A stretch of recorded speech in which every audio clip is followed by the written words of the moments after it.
آج ہمارے pod cost کا ٹاپک ہے قوم لوط۔ تو آج ہم قوم لوط کا واقعہ بیان کرنے جا رہے ہیں آپ لوگوں کے ساتھ۔ آخر تک دیکھیے گا، آپ کو کافی کچھ سیکھنے کو ملے گا۔ ایسی انفارمیشن آپ کو ملے گی جو آپ نے آج سے پہلے شاید نہ سن رکھی ہو۔ تو چلیے بات کرتے ہیں قوم لوط۔ انہوں نے ایسی برائی کو ایجاد کیا جو ان سے پہلے کسی نے نہیں کیا تھا، ایسی بدکاری جس کی مثال تاریخ میں کہیں نہیں ملتی۔ اس قوم نے ایسا کیا کام کیا تھا اور ان کا کیا انجام ہوا تھا، یہی چیز آج کی ہم اس پوڈ کاسٹ ویڈیو میں ڈسکس کرنے والے ہیں۔ حضرت لوط علیہ السلام اللہ کے برگزیدہ نبی تھے۔ آپ کے والد کا نام حرام تھا۔ آپ کی پیدائش عراق کے قدیم شہر ارب میں ہوئی تھی۔ اس شہر میں حضرت ابراہیم علیہ السلام کا مسکن تھا۔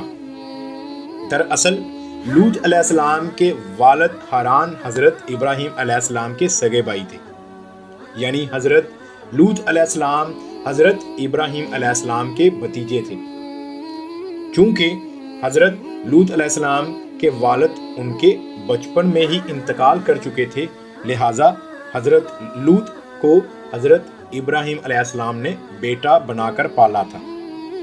آپ حضرت ابراہیم پر سب سے پہلے اسلام لانے والوں میں سے ہیں۔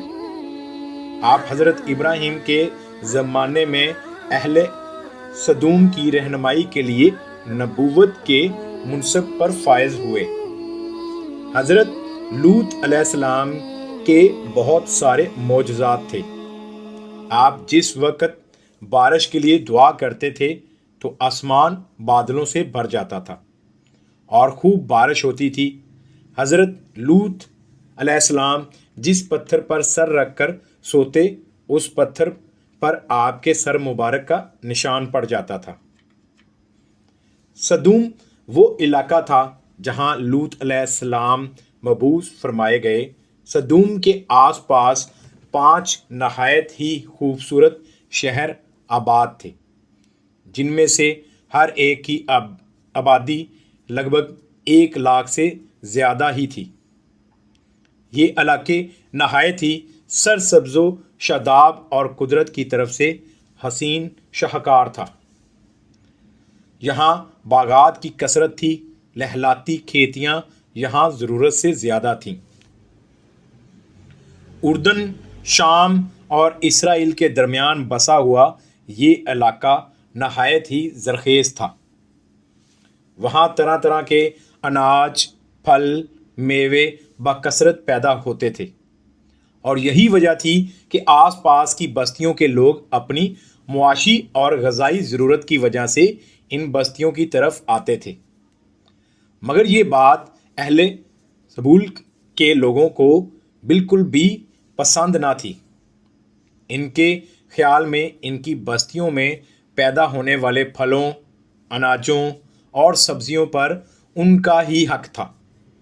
وہ نہیں چاہتے تھے کہ دوسری بستیوں کے لوگ ان کے علاقے میں آئیں۔ ایک دن سدوم کے لوگ اس بات پر غور و فکر کر رہے تھے کہ باہر سے آنے والے لوگوں کو آخر یہاں آنے سے کیسے روکا جائے۔ تو تبھی ابلیس ایک بوڑھے بزرگ کے بیس میں ان کی محفل میں آیا اور کہا کہ اگر تم ان لوگوں سے پیچھا چھڑانا چاہتے ہو تو جیسا میں کہتا ہوں اس پر عمل کرو۔ اس اجنبی بوڑھے شخص کی بات لوگوں نے بڑی توجہ سے سنی، تو ابلیس نے ان سے کہا کہ میں کل بتاؤں گا۔ دوسرے دن ابلیس ایک نوجوان اور خوبصورت لڑکے کے بیس میں آیا اور انہیں اپنی عورتوں کی بجائے مردوں کے ساتھ فعل بد کرنا سکھایا۔ ابلیس نے ان سے کہا کہ اگر تم دوسری بستیوں سے آنے والے لوگوں سے نجات حاصل کرنا چاہتے ہو تو جب کبھی بھی دوسری بستیوں سے لوگ آئیں تو تم زبردستی ان سے اپنی جنسی خواہش پوری کرو۔ اس طرح وہ لوگ تمہاری بستی میں آنا چھوڑ دیں گے۔ اپنی جسمانی خواہشات کے لیے مردوں سے بدفعلی اس قوم کا دستور بن گیا تھا۔ یہاں بے حیائی عام ہو گئی تھی۔ حکمراں، سردار، روسا، ہر طبقے میں گھر گھر یہ عمل پھیل گیا تھا۔ بڑی محفل میں لوگ اس فحاشی کے کام کو کر کے خوش ہوتے تھے۔ کوئی بھی محفل اس کام کو کیے بغیر ادھوری سمجھی جاتی تھی۔ خاص طور پر مسافروں میں سے اگر کوئی لڑکا خوبصورت ہوتا تو یہ لوگ اسے اپنا شکار بنا لیتے تھے۔ اہل سدوم اپنی روزمرہ کی زندگی میں سخت ظالم، دھوکے باز اور بد معاملہ تھے۔ کوئی بھی مسافر ان کے علاقے سے بخیریت نہیں گزر سکتا تھا۔ کوئی غریب ان کی بستی سے روٹی کا ایک ٹکڑا نہیں پا سکتا تھا، اور کئی دفعہ ایسا ہوتا تھا کہ باہر سے آیا ہوا آدمی ان کے علاقے میں فاقوں سے ہی مر جاتا تھا، اور یہ ظالم اس کے کپڑے اتار کر اس کی لاش کو برہنہ دفن کر دیتے تھے۔ اپنی وادی کو انہوں نے ایک باغ بنا رکھا تھا جس کا سلسلہ میلوں تک پھیلا ہوا تھا۔ اس باغ میں وہ انتہائی بے حیائی کے ساتھ اعلانیہ بدکاریاں کرتے تھے۔ تب حضرت لوط علیہ السلام نے انہیں توحید کی دعوت دی اور بدکاری کے اس گھنونے عمل سے بھی توبہ کرنے کا حکم دیا۔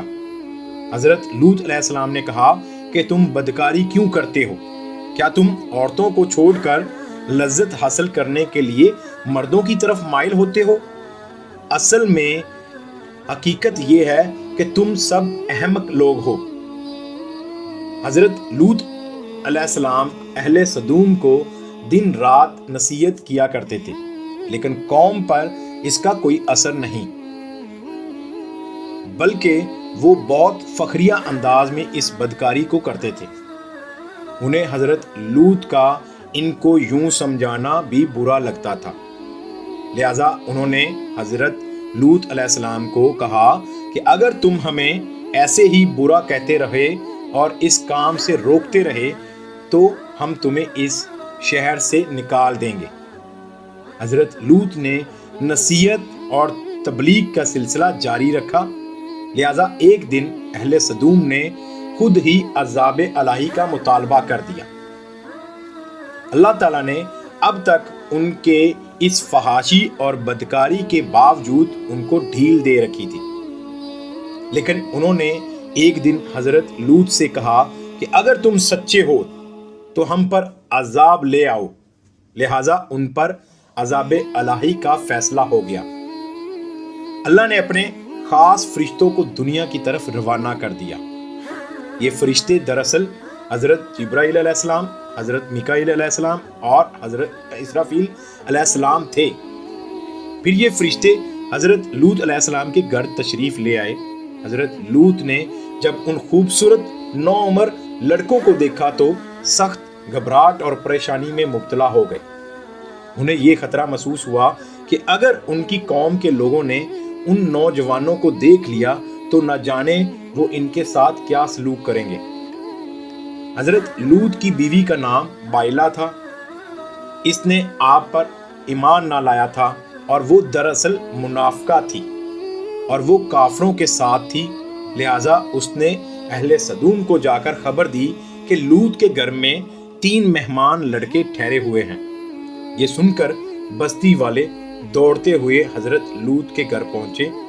حضرت لوط علیہ السلام نے ان سے کہا کہ اے قوم، یہ جو میری قوم کی لڑکیاں ہیں یہ تمہارے لیے جائز اور پاک ہیں۔ اللہ سے ڈرو اور میرے مہمانوں کے سامنے مجھے رسوا نہ کرو۔ کیا تم میں سے کوئی بھی شائستہ آدمی نہیں؟ حضرت لوط کی بات سن کر وہ لوگ بولے کہ تم بخوبی واقف ہو کہ ہمیں تمہاری بیٹیوں سے کوئی حاجت نہیں، اور جو ہماری اصل چاہت ہے اس سے بھی تم بخوبی واقف ہو۔ قوم لوط کے اس بے شرمانہ اور بے حیائی کے جواب سے اندازہ لگایا جا سکتا ہے کہ فعل بد میں کس طرح وہ مبتلا ہو چکے تھے۔ جب حضرت لوط علیہ السلام کی قوم ان کے گھر کی طرف دوڑتی ہوئی آئی تو حضرت لوط نے گھر کے دروازے بند کر دیے اور ان نوجوانوں کو ایک کمرے میں بند کر دیا۔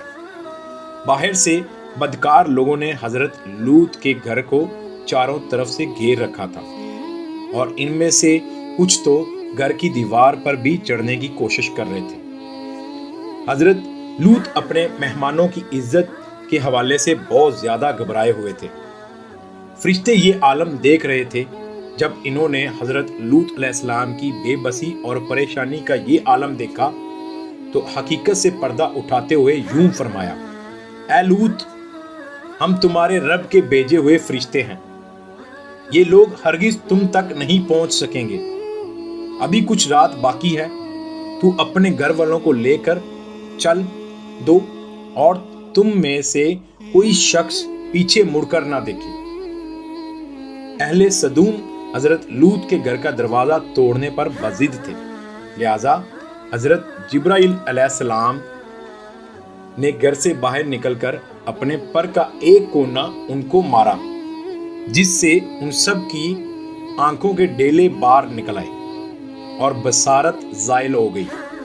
یہ عذاب ان لوگوں کو پہنچا جو حضرت لوط علیہ السلام کے پاس بدنیتی کے ساتھ آئے تھے۔ حضرت لوط علیہ السلام حقیقت حال دیکھ کر مطمئن ہو گئے تھے اور اپنے گھر والوں کے ساتھ رات کو ہی نکل پڑے۔ ان کی بیوی بھی ان کے ساتھ تھی، لیکن کچھ دور جا کر وہ اپنی قوم کی طرف پلٹ گئی اور قوم کے ساتھ جہنم رسید ہو گئی۔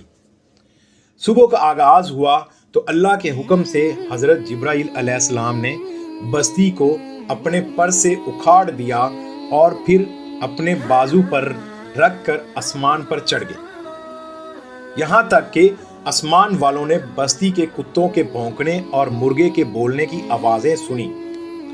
پھر اس بستی کو زمین پر دے مارا، جس کے بعد ان پر پتھروں کی بارش ہوئی۔ ہر پتھر پر مرنے والوں کا نام لکھا ہوا تھا۔ جب یہ پتھر ان کو لگتے تو سر پاش پاش ہو جاتے۔ صبح سویرے یہ شروع ہونے والا عذاب اشرات تک پوری بستی کو نیست و نابود کر چکا تھا۔ قوم لوط کی ان خوبصورت بستیوں کو اللہ نے ایک انتہائی بدبودار اور سیاہ جھیل میں تبدیل کر دیا، جس کے پانی سے رہتی دنیا تک کوئی فائدہ نہیں اٹھایا جا سکتا۔ سمندر کے اس حصہ میں کوئی جاندار مچھلی، مینڈک وغیرہ زندہ نہیں رہ سکتے، اس لیے اسے ڈیڈ سی یعنی بحریہ مردار کہا جاتا ہے، جو اسرائیل اور اردن کے درمیان واقع ہے۔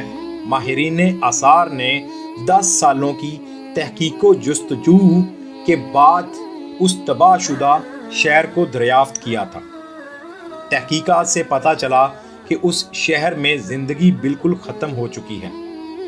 اس شہر کے راستے اور کھنڈرات کو دیکھ کر آرکیولوجسٹ نے یہ اندازہ لگایا کہ جب یہ شہر تباہ ہوا تو اس وقت لوگ روزمرہ کے کاموں میں مشغول تھے اور یہاں زندگی اچانک ختم ہو گئی تھی۔ پہلے سدوم جنہیں پتھر بنا دیا گیا تھا، ان کے بت ابھی بھی بحر مردار کے پاس موجود ہیں، جو تا قیامت لوگوں کے لیے ایک عبرت ہے۔ آج یورپی ممالک میں انسانی آزادی کے نام پر اس بدکاری کی اجازت دی جاتی ہے اور اس فحش عمل کو فخر سمجھا جاتا ہے، مگر حقیقت یہ ہے کہ ہم جنس پرستی فطرت کے خلاف ہے۔ اللہ ہمیں قوم لوط جیسے عذاب سے محفوظ فرمائے۔ ناظرین، مزید اس طرح کی ویڈیوز دیکھنے کے لیے ہمارے چینل کو ضرور سبسکرائب کریں۔ شکریہ۔